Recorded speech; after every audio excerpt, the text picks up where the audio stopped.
Mari teman-teman kita siapkan hati kita untuk memuji Tuhan. Mari kita datang ke hadirat-Nya. Kita luangkan waktu, hentikan segala kegiatan kita untuk datang kepada Tuhan.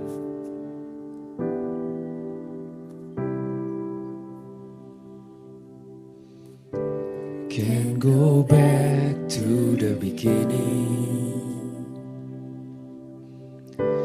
Can't control what tomorrow will bring. But I know here in the middle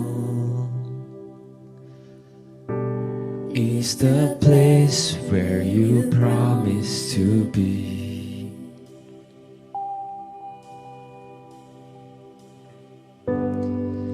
I'm not enough unless you come. Will you meet me here again? 'Cause all I want is all you are. Will you meet me here again?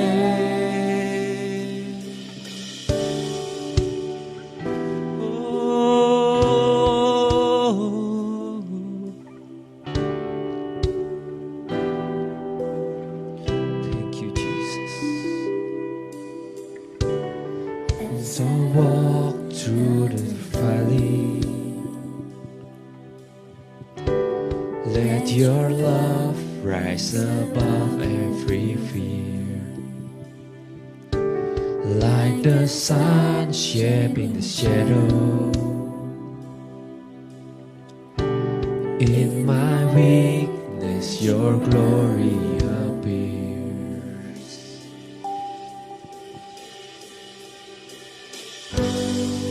I'm not enough unless you come. Will you meet me here again? 'Cause all I want is all you are. Will you meet me here again? I'm not enough unless you come. Will you meet me here again? 'Cause all I want is all you are.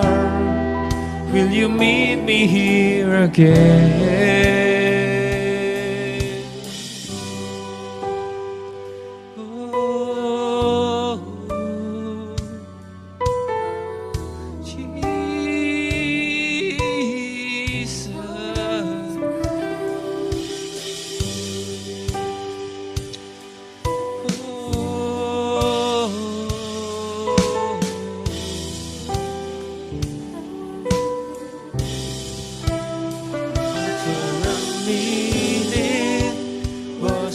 Forsaken.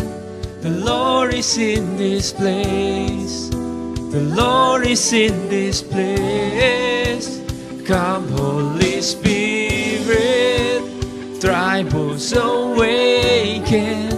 The Lord is in this place. The Lord is in this place. Not for a minute was I forsaken. Oh, the Lord is in this place. His Spirit, tribals awaken. The Lord is in this place. The Lord is in this place.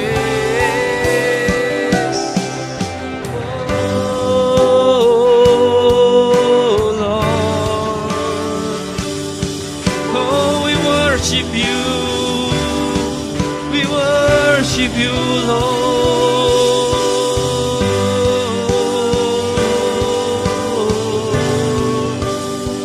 Oh, come, Holy Spirit, fill this place.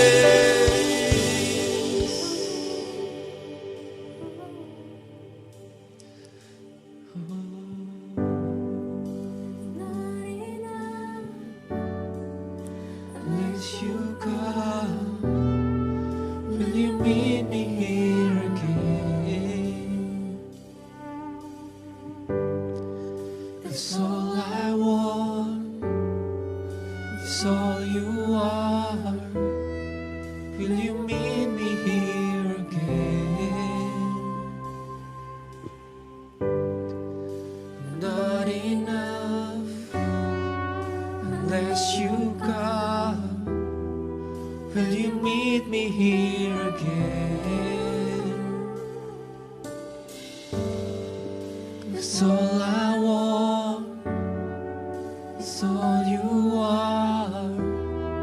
Will you meet me here again?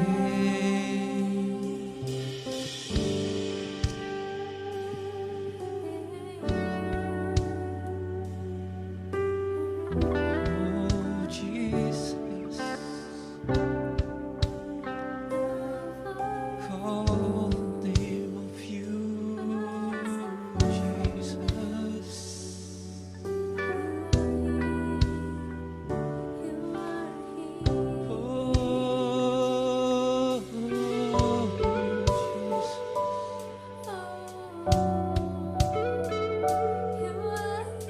Kami yang tak layak ini Tuhan, Kau layakkan. Terima kasih Tuhan. Oh Jesus.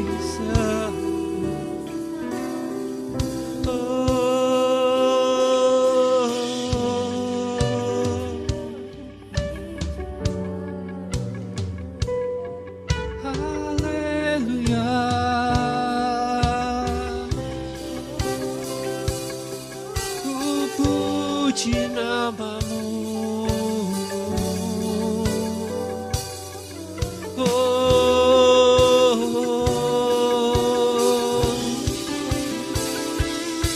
mari naikkan pujian Yesus.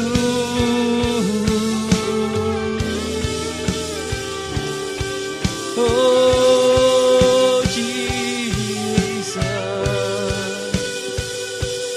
terima kasih Tuhan, Kau layakkan kami Tuhan. Oh, makasih Tuhan, terima kasih Tuhan. Sungguh bersyukur Tuhan.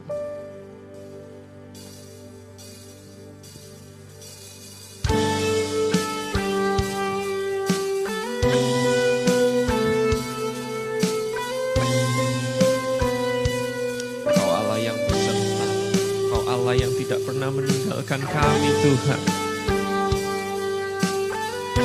Kami tidak akan takut Tuhan karena Kau bersama dengan kami.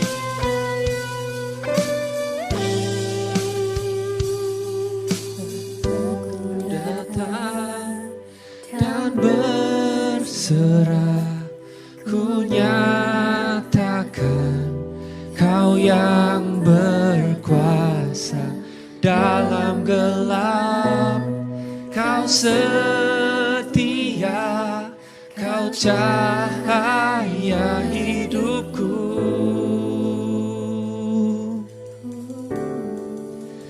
Kau kuatkan aku bertahan, Kau harapan dalam kesesakan. Kau buktikan kesetiaan-Mu Tuhan, Engkau Allah Immanuel.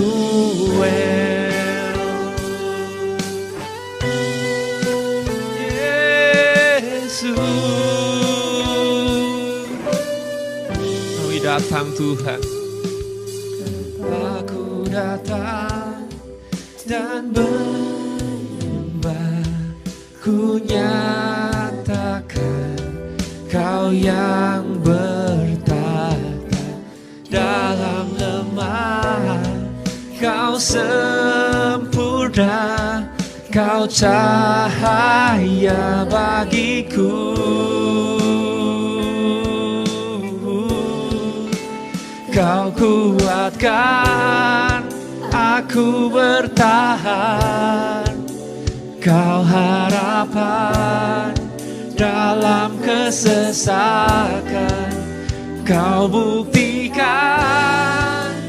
kesetiaan-Mu Tuhan, Engkau Allah Immanuel. Kau kuatkan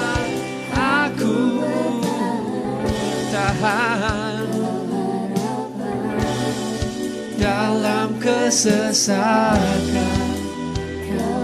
Kau telah buktikan kesetiaan-Mu Tuhan. Kau adalah Allah Immanuel. Engkau Allah Immanuel.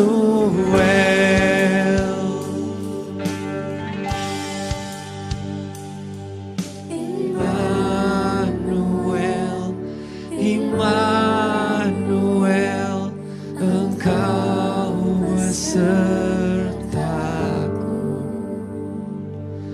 Immanuel, Immanuel, Engkau Allah besertaku. Immanuel, Immanuel, Engkau besertaku. Panggil namanya Immanuel. Immanuel, Engkau Allah besertaku.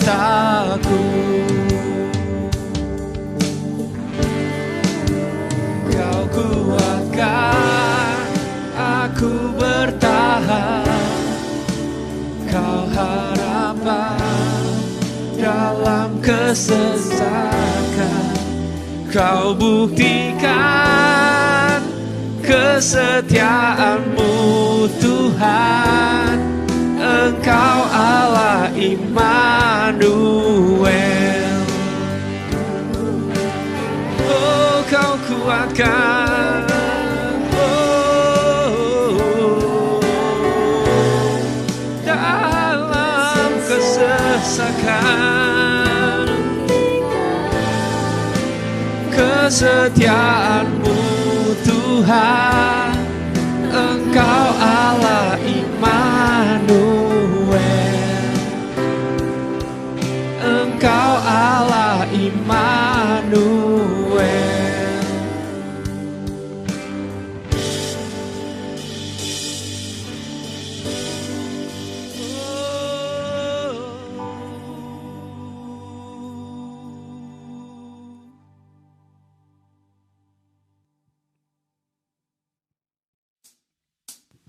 Mari kita sama-sama memuji Tuhan.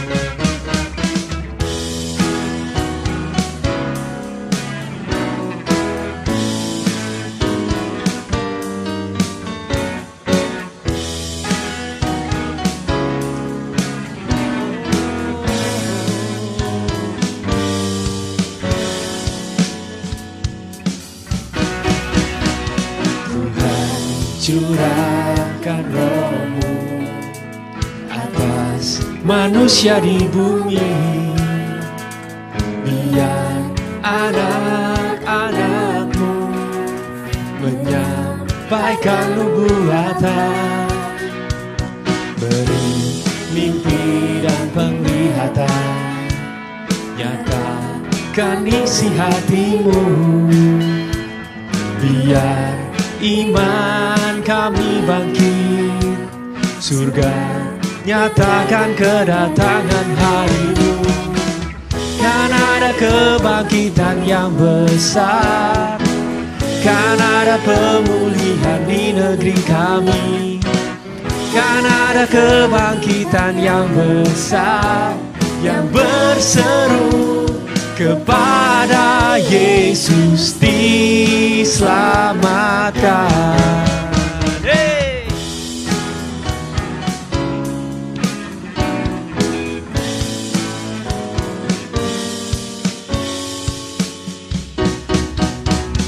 Tuhan, curahkan Roh-Mu Atas kami. Biar anak-anak-Mu menyampaikan nubuatan. Beri mimpi dan penglihatan. Nyatakan isi hati-Mu. Biar iman kami bangkit. Surga nyatakan kedatangan hari-Mu. Sama-sama. Kan ada kebangkitan yang besar. Kan ada pemulihan di negeri kami, kan ada kebangkitan yang besar, yang berseru kepada Yesus diselamatkan. Kan ada kebangkitan yang besar, kami percaya Tuhan, di negeri kami. Kan ada kebangkitan yang besar, yang berseru kepada Yesus diselamatkan. Oh, kan ada kebangkitan yang besar, kan ada pemulihan di negeri kami, kan ada kebangkitan yang besar, yang berseru kepada Yesus diselamatkan, yang berseru kepada Yesus diselamatkan.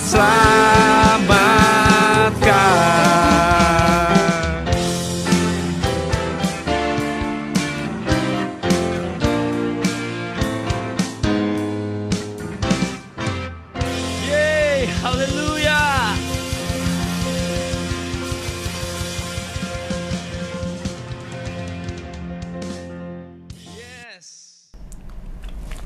Shalom sahabat muda, generasi Magnetic Youth, House of Grace, dan setiap anak-anak muda yang join menikmati ibadah YouTube gereja kita.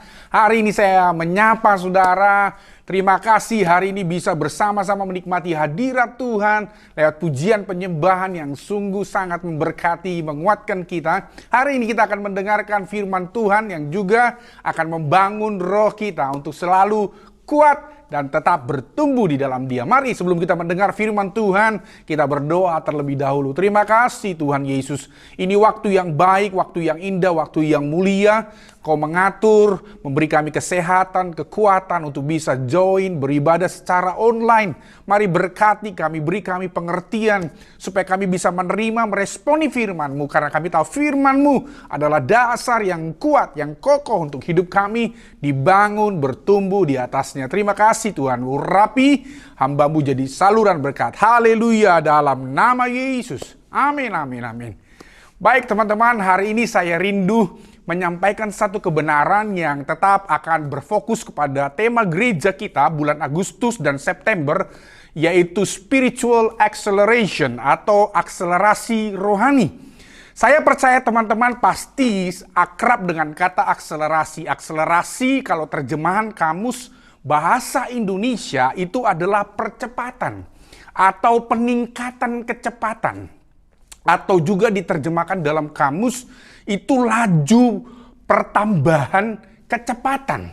Jadi ketika kita bicara tentang akselerasi rohani, berarti seseorang itu mengalami pertumbuhan rohani lebih cepat dari yang biasa atau dari yang normal. Apakah itu mungkin? Sangat mungkin. Karena saya percaya kalau Tuhan bergerak, kalau Tuhan menyatakan kasih, kuasa, kebenarannya, dan Roh Kudus bekerja di dalam kita, saya percaya kita bisa lebih cepat bertumbuh. Kita bisa lebih cepat menyelesaikan panggilan kita, mengerjakan apa yang Tuhan mau kerjakan lewat hidup kita. Saudara bisa bayangkan bagi teman-teman yang sedang rindu mempercepat kuliah. Saya punya teman, ada sahabat-sahabat kita juga berkata, "Kak, saya ini mau selesai kuliah lebih cepat loh. Saya pengen 3,5 tahun, saya ingin sudah wisuda," begitu. Apakah itu mungkin? Mungkin. Dia akan mengerjakan sesuatu effort, usaha yang jauh lebih dari yang normal. Dia akan melakukan tugas-tugas, dia juga akan belajar lebih keras, sehingga harusnya dia jenjang yang diselesaikan untuk dia strata 1 jadi 4 tahun. Ternyata dengan situasi dan effort yang luar biasa, dia bisa menyelesaikan kuliahnya jauh lebih cepat. Apakah saudara mengerti bahwa di dalam dinamika rohani hal itu juga bisa terjadi? Ya, ada orang-orang yang punya kerinduan yang jauh lebih dari yang lain, maka di dalam Tuhan ketika dia berusaha, ketika dia bangun, ketika dia responi semua hal-hal rohani yang Tuhan pimpin, maka percayalah seseorang yang lain bisa dengan cepat, bisa bertumbuh dan bisa jauh lebih dipakai dari yang lain yang sudah terlebih dahulu mengenal Tuhan. Nah, hari ini untuk mendukung tema akselerasi rohani, saya meminjam sebuah quotes dari saudaraku, statement yang sering dipakai dalam seminar, dalam training, dan dalam banyak pengajaran-pengajaran. Quotes itu berkata begini, "A man behind the gun." Orang di belakang senjata itu. Ya, maksudnya apa? A man behind the gun. Artinya sebagus apapun senjatanya, mungkin kita berkata, wah ini senjata kaliber yang bagus, yang bisa menghancurkan atau bisa mengalahkan musuh. Saudara, ternyata sebagus apapun senjatanya, gun yang mau dipakai, maka orang yang memakainya itu jauh lebih penting. Orang di belakang yang menggunakan senjata itu jauh lebih menentukan bagaimana maksimal atau tidaknya senjata itu dipakai. Itu sebabnya Bapak Ibu, untuk mendukung akselerasi rohani, maka diperlukan satu kata yang ingin saya share. Saudaraku, dalam ibadah online youth kita hari ini adalah kata yang sangat umum.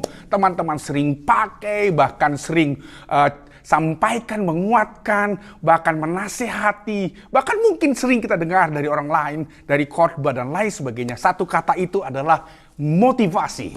Sama-sama katakan dengan saya, katakan motivasi.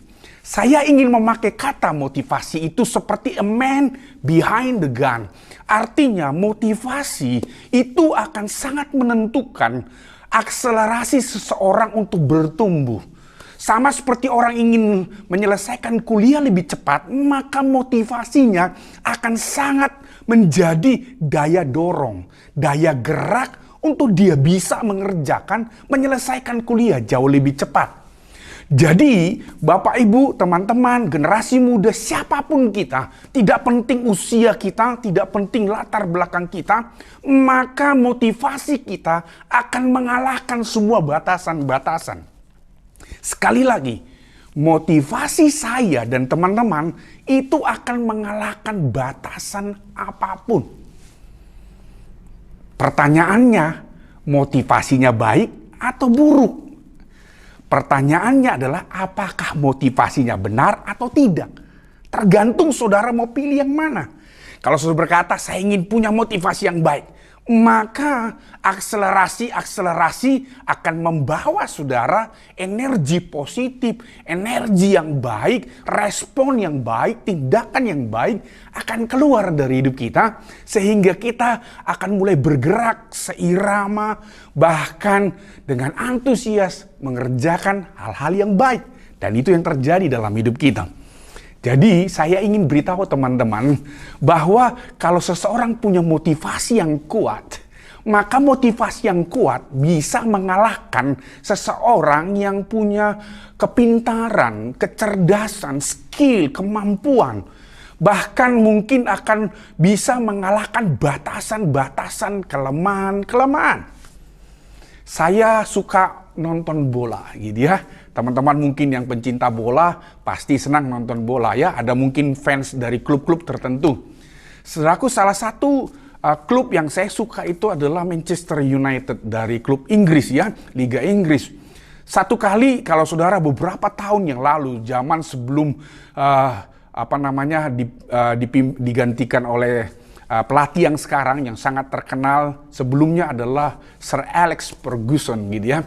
Nah, dia pernah berkata kepada seorang talenta mudanya yang bernama Rafael Morrison. Dia berkata begini, ini anak punya talenta hebat. Dia terlahir jadi bintang yang besar. Dia pasti jadi pesepak bola yang hebat. Bahkan kalau saudara kenal Paul Pogba, saudara kenal semua talenta-talenta muda di zamannya, dia bilang begini, Rafael Morrison punya bakat alami, punya talenta, dia calon bintang yang besar. Tapi apa yang terjadi? Sampai-sampai saudaraku, Waktu itu para pemain senior berkata, ya ini bener nih kata Alex Ferguson pelatihnya. Ini bocah ini hebat ini. Dia punya skill tendangan, akselerasinya, pergerakannya. Wah dia calon bintang hebat. Tapi ternyata fakta sejarah menunjukkan Rafael Morrison gak kemana-mana. Bahkan dia tidak pernah menjadi bintang yang hebat. Bahkan dia berpindah dari klub kepada klub. Bahkan jauh lebih rendah. Bahkan karirnya merosot. Dan tidak pernah menghasilkan sebuah reputasi sesuai dengan bakatnya. Apa yang terjadi dengan Morrison? Saudara, kalau saudara baca sejarahnya, ternyata Morrison itu, saudaraku, motivasinya sangat rendah. Dia sangat membanggakan skill, tapi tidak membangun motivasi yang kuat. Sehingga tidak seimbang. Yang terjadi adalah dia berhura-hura, dia bermain-main, dia suka berontak, dia merasa skillnya mendukung. Sehingga kekurangan motivasi untuk berlatih. Ya, saudara bisa bayangkan, saudaraku, kalau orang punya skill tapi tidak pernah punya motivasi berlatih dengan kuat, dengan antusias, dengan semangat, maka yang terjadi adalah sebaliknya. Dan benar prediksinya tidak pernah digenapi oleh Rafael Morrison. Dia tidak pernah jadi bintang yang besar, tidak menjadi pesepak bola yang hebat. Lihat saudara, orang hebat, pinter, skill kuat, tetapi kalau tidak punya motivasi yang benar, tidak punya motivasi yang kuat, kita tidak akan pergi kemana-mana, kita tidak akan jadi apa-apa, begitu ya. Nah, saya ingin mengawali firman Tuhan dari Amsal 18 ayat 14. Amsal 18 ayat 14 berkata, orang yang bersemangat dapat menanggung penderitaannya, tetapi siapa yang akan memelihara semangat yang patah? Sekali lagi teman-teman, perhatikan ini kata-kata yang sangat luar biasa dari Salomo yang punya hikmat yang luar biasa. Dia berkata begini, raja yang penuh hikmat itu berkata, orang yang bersemangat. Saya ganti kata bersemangat dengan kata bermotivasi. Orang yang bermotivasi itu dapat menanggung penderitaan apapun. Tetapi siapa yang kehilangan motivasi, siapa yang bisa membangunnya? Saya terjemahkan dengan bahasa yang saudara lebih mengerti. Jadi artinya orang kalau bersemangat, pergumulan, tantangan, penderitaan apapun, dia akan lewatin. Kalau dia punya motivasi kuat, orang mau ngomong apa, orang mau rendahkan dia, mau bully dia, orang mungkin berkata, alah model kayak kamu gak akan jadi apa-apa. Saudara, aku lihat orang bermotivasi, dia tidak akan terpengaruh oleh kata-kata. Dia tidak akan terpengaruh oleh tekanan. Dia tidak akan terpengaruh oleh tantangan. Dia akan maju terus. Dia tahu bahwa begini, dia bisa jauh lebih baik.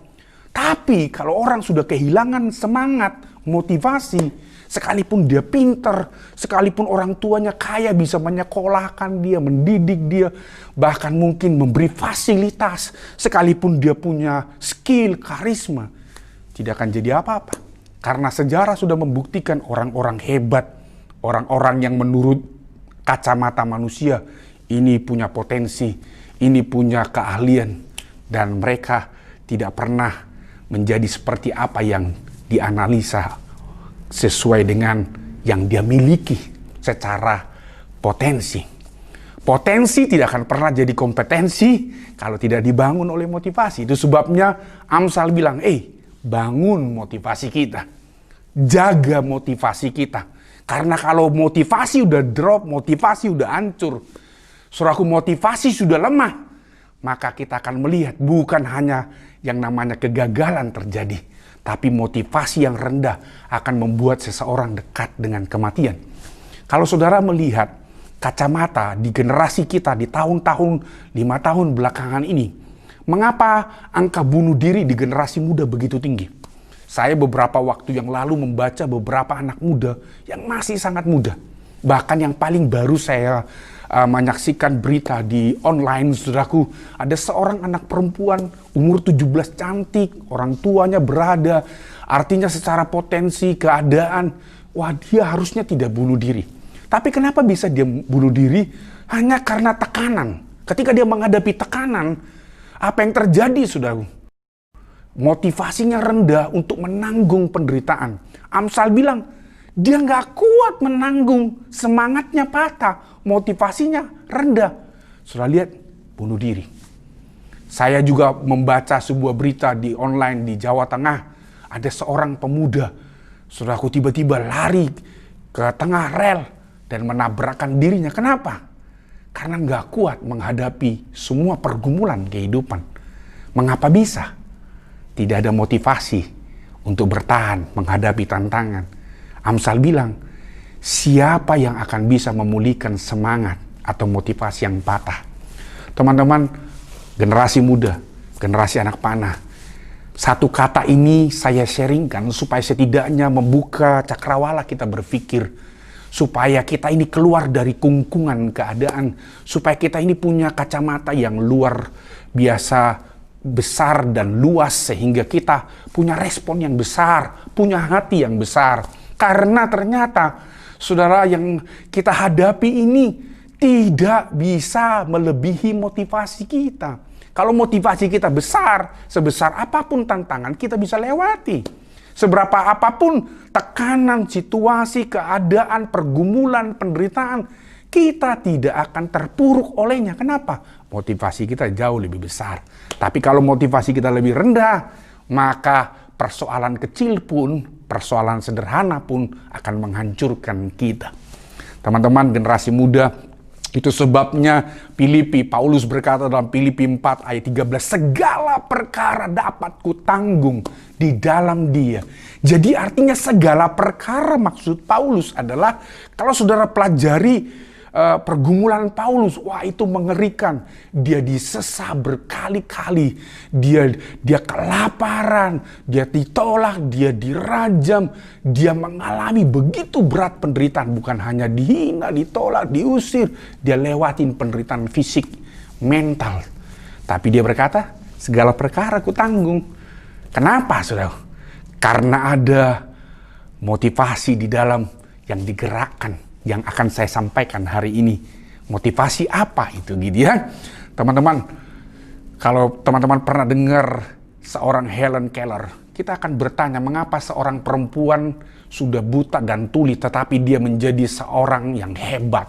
Helen Keller dengan kebutaan, ketuliannya, dia bisa menjadi mahasiswa, lulus dengan sebuah predikat cum laude, dan saudaraku, dia bahkan menjadi orang yang sangat berpengaruh. Sampai kalau teman-teman tahu apa yang terjadi adalah penggagas yang namanya, saudaraku, lift untuk orang cacat digagas seorang bernama Helen Keller.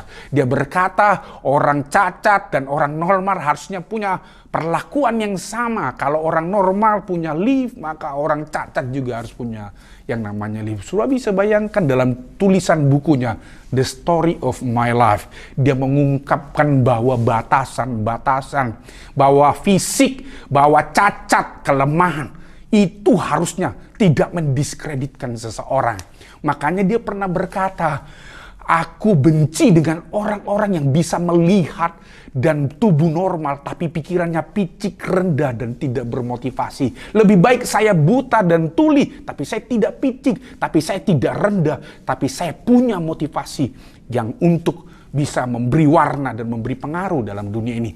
Bayangkan seorang perempuan buta tuli memberi pengaruh bagi jutaan generasi.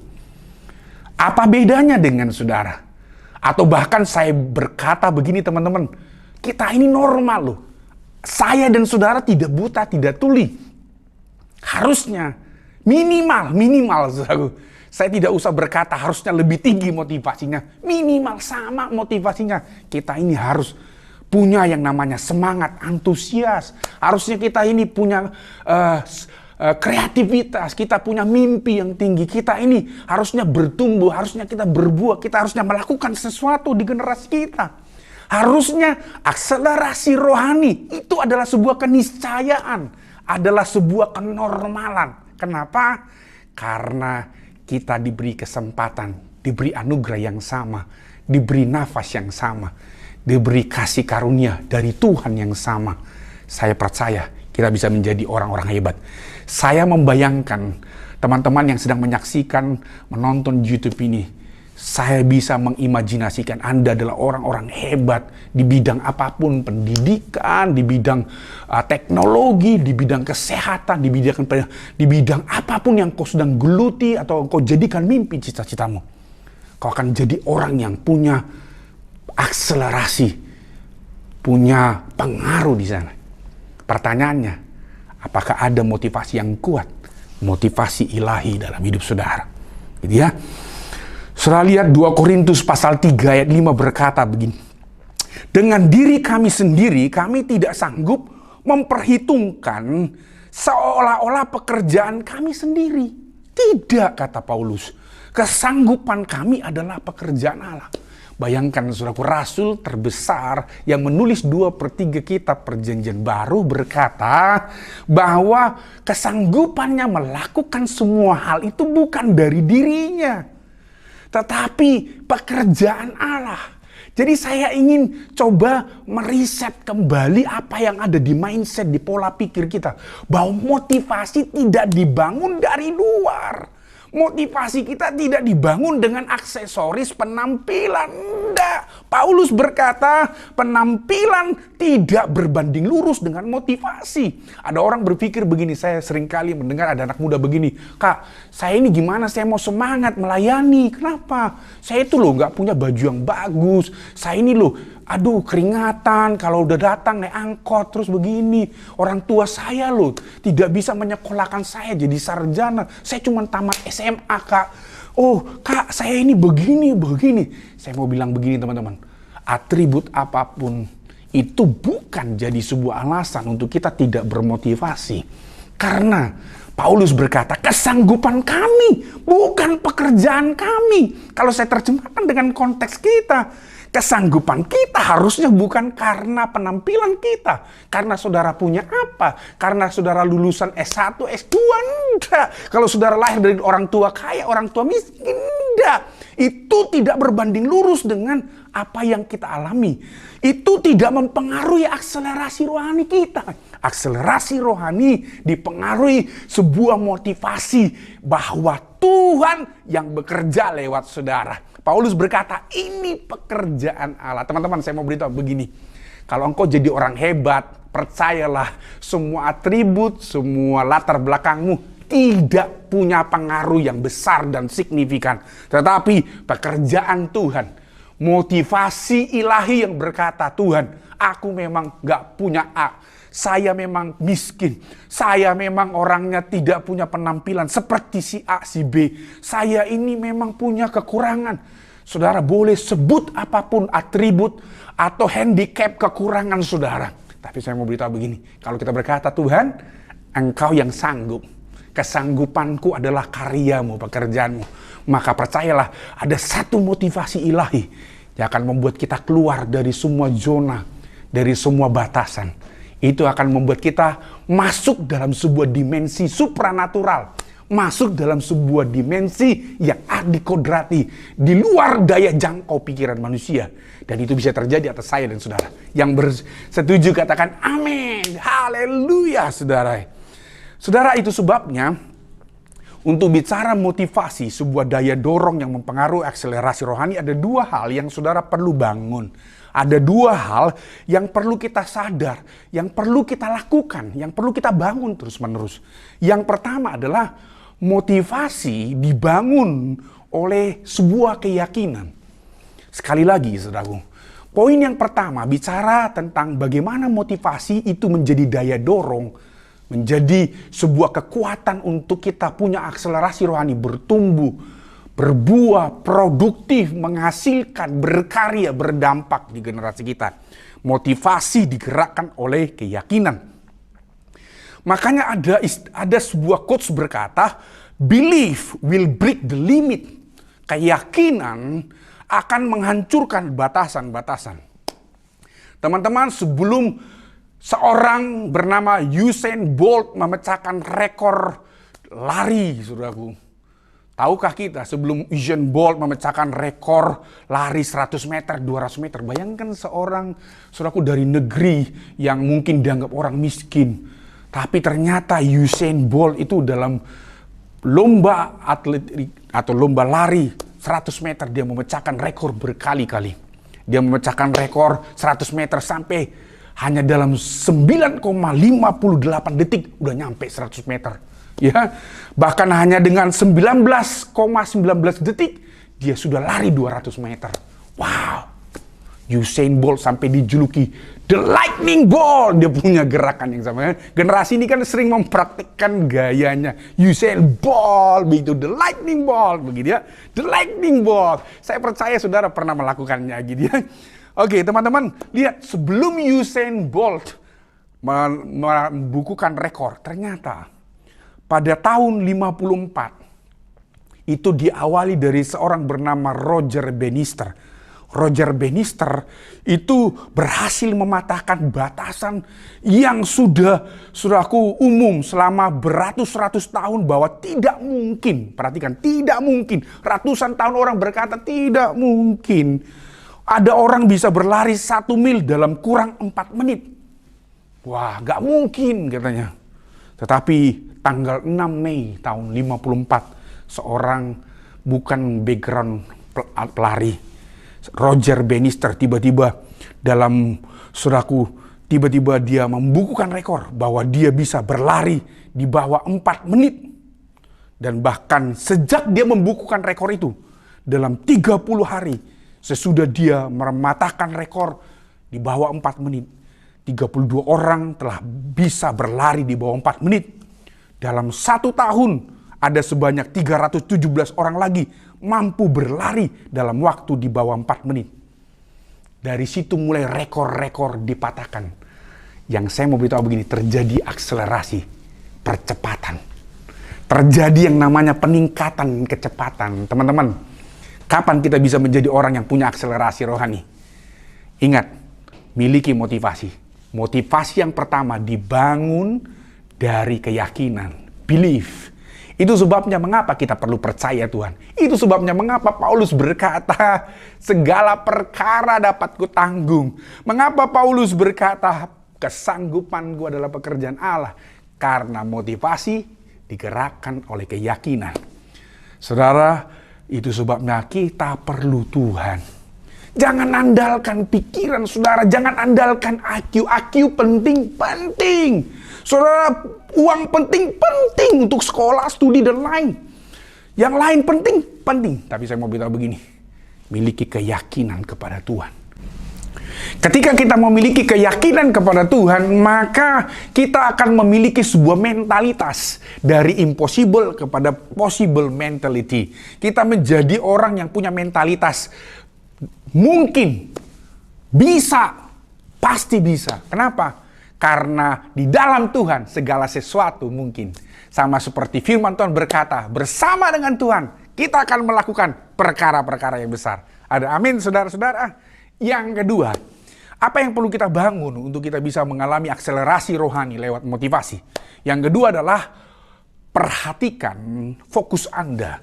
Watch out your focus. Ya. Ada sebuah quotes bagus berkata, focus on giant, you stumble. Focus on God, your giant tumble. Ya, artinya ketika fokus kita kepada raksasa, maka kita pasti tersandung.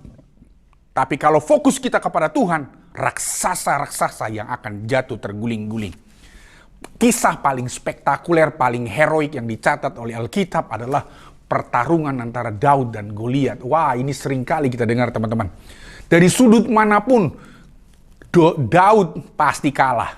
Saudara mau lihat dari fisik, ya ampun saudaraku, Alkitab berkata 6 hasta sejengkal fisiknya seorang yang bernama Goliat. Kalau diukur dalam meter, itu raksasa Goliat itu adalah 3,2 meter.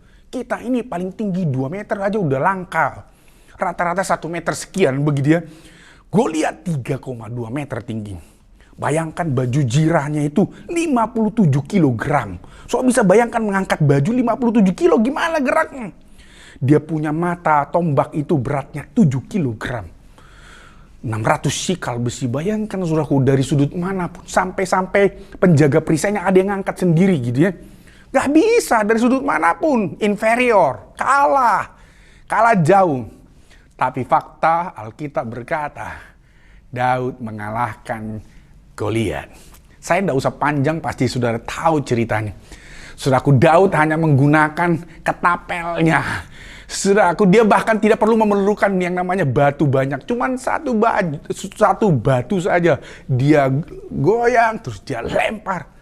langsung mati, terjerembab, kalah Goliat. Apa yang kita perlu pelajari dari Daud? Dari statementnya, dari pernyataan-pernyataannya, kita tahu bahwa fokus Daud tidak dialihkan dari apa yang kelihatan. Fokusnya itu tetap Tuhan. 1 Samuel pasal 17 ayat yang ke-37. Waktu yang namanya Raja Saul berkata, yakin gak kamu? Ini saya terjemahkan dengan bahasa kita, teman-teman. Kamu yakin? Dia itu loh berpengalaman. Dia itu terlatih dalam perang. Kamu udah punya pengalaman? Enggak, saya cuma taunya menjaga 2-3 kambing di hutan begitu. Loh, terus kamu mau berperang seperti apa? Saya terjemahkan, Daud bilang begini dalam 1 Samuel 17:37. Tuhan telah melepaskan aku dari cakar singa, dari cakar beruang. Dia juga akan melepaskan aku dari tangan Filistin. Wih, gak bisa ngomong tuh Raja Saul. Oh gitu ya? Iya. Ya udah, bayangkan Saul, semua tentara jenderalnya takut, bala tentara takut. Tapi ada anak yang kemarin sore masih 17, wajahnya masih kemerah-merahan, badannya nggak six pack, kan gitu. Ada orang yang bilang, wah itu badannya itu ya sudah biasa begitu, nggak meyakinkan untuk berperang begitu, diragukan, di underestimate. Tapi waktu dia berkata begitu, Raja Saul nggak bisa ngomong. Ya udah, berangkatlah. Saudara, waktu sebelum dia berperang mengalahkan Goliat, dia bilang dalam 1 Samuel 17:45. Tetapi Daud berkata kepada orang Filistin itu, engkau mendatangi aku dengan tembok dan lembing, tapi aku mendatangi engkau dengan nama Tuhan semesta alam, Allah segala barisan Israel yang kau tentang itu. Perhatikan, 2 ayat ini menunjukkan siapa Daud, menunjukkan apa fokusnya. Teman-teman, fokus Anda apa? Fokus Anda masalah? Fokus Anda raksasa-raksasa? Fokus Anda kelemahan? Fokus Anda pandemi? Fokus Anda adalah krisis, resesi, dan lain sebagainya, berita-berita dari dunia ini. Fokus kita adalah Tuhan, amin. Fokus kita adalah Allah semesta alam. Berarti tantangan apapun yang kita hadapi, itu tidak menghalangi akselerasi kita. Tidak menghalangi pergerakan kita untuk bertumbuh, berkarya, melakukan sesuatu, dan menjadi orang hebat, orang sukses di zaman di mana kita hidup. Fokus kita harus kepada Tuhan. Fokus kita bukan kepada dunia ini. Keindahan, tawaran, bahkan kenikmatan dunia. Itu menjerumuskan kita. Fokus kita harusnya bukan kepada dosa. Fokus kita kepada kebenaran. Fokus kita kepada Tuhan. Fokus kita menyenangkan Tuhan. Fokus kita memuliakan Tuhan. Fokus kita melayani Tuhan. Fokus kita taat kepada Tuhan. Fokus kita adalah menjadi alatnya, sehingga kita tidak mengandalkan kekuatan kita, sehingga kita tidak mengandalkan keberadaan kita, maka kita akan melihat dimensi kuasa Tuhan yang dahsyat, membuat kita bisa mengalahkan apapun di depan kita, dan kita menjadi orang-orang hebat. Teman-teman, saya tutup dengan 2 poin tadi. Bagaimana kita mengalami akselerasi rohani? Sederhana, milikilah motivasi yang ilahi. Dan itu dibangun oleh 2 hal. Yang pertama, motivasi digerakkan oleh keyakinan. Yang kedua, fokus kepada Tuhan lebih daripada raksasa, lebih dari masalah. Maka percayalah, kita akan bisa bergerak dalam ritme, dalam waktu, dan dalam kuasa Tuhan. Dan tidak ada kata-kata yang bisa menghancurkan kita, melemahkan, apalagi membuat kita terpuruk. Kita akan jadi orang yang berbuah, bertumbuh, berhasil di dalam Dia. Haleluya. Mari kita tundukkan kepala. Terima kasih Tuhan buat hari ini. Kalau kami sudah mendengar firman-Mu, bahwa sungguh Engkau ingin kami mengalami akselerasi rohani, mengalami pertumbuhan yang cepat, mengalami peningkatan secara rohani, perluasan kapasitas, bahkan menjadi orang-orang yang diberkati. Dan itu dimulai dari motivasi kami, supaya kami memiliki motivasi yang benar, motivasi yang kudus, motivasi yang ilahi, motivasi kebenaran-kebenaran. Dan itu perlu kami bangun Tuhan dengan keyakinan dan fokus kami hanya kepada Tuhan.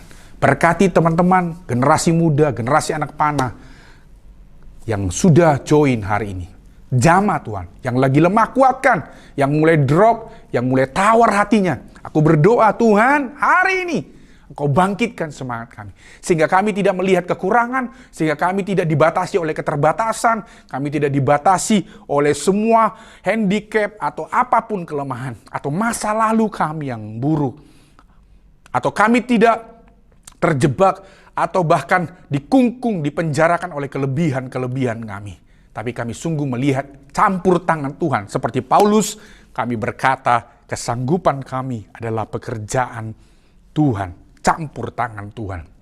Dalam nama Yesus, hamba-Mu berhenti berbicara, tapi Roh Kudus, firman-Mu hidup, melawat setiap kami. Haleluya. Amin, amin. Tuhan memberkati saudara, teman-teman, generasi muda. Tetap berkarya, tetaplah hidup dalam akselerasi rohani. God bless you. Shalom. Guys, apa kabar? Nah, tadi kita sudah ibadah hari ini yang dibawakan sama Kak Renol tadi. Firman-Nya, ayo kita lakukan firman Tuhan, kita pahami dan kita lakukan dalam kehidupan kita sehari-hari. Amin. Ayo kita berdoa. Jangan lupa juga setiap minggu kalian harus ibadah. Walaupun ternyata kita harus ibadah online di rumah, kelihatannya membosankan, kelihatannya bosen banget Kak, gimana? Tapi tetap harus semangat, oke? Sekolah online-nya juga harus semangat ya. Jangan sampai sekolah online-nya males atau tidur-tiduran. Kita harus tetap melakukan bagian kita yang terbaik. Oke? Mari kita berdoa. Dalam nama Yesus, terima kasih Tuhan buat ibadah online youth kami hari ini. Kami percaya Tuhan hadir di rumah kami, Tuhan hadir dimanapun kami berada yang kami sedang mengikuti ibadah online kami. Tuhan tolong, Tuhan jagai kami Tuhan sepanjang perjalanan hidup kami, sepanjang sekolah kami juga tidak lupa berdoa untuk bangsa dan negara kami. Tidak ada sakit corona lagi Tuhan. Tuhan yang menghentikan, berikan Tuhan hikmat pada pemimpin-pemimpin bangsa kami Tuhan. Mulai dari presiden, menteri-menterinya sampai jajaran yang terbawah. Tuhan yang menyertai dan melindungi mereka. Terima kasih Tuhan Yesus. Di dalam nama Tuhan Yesus kami berdoa dan kami ucap syukur. Haleluya. Amin. See you next week.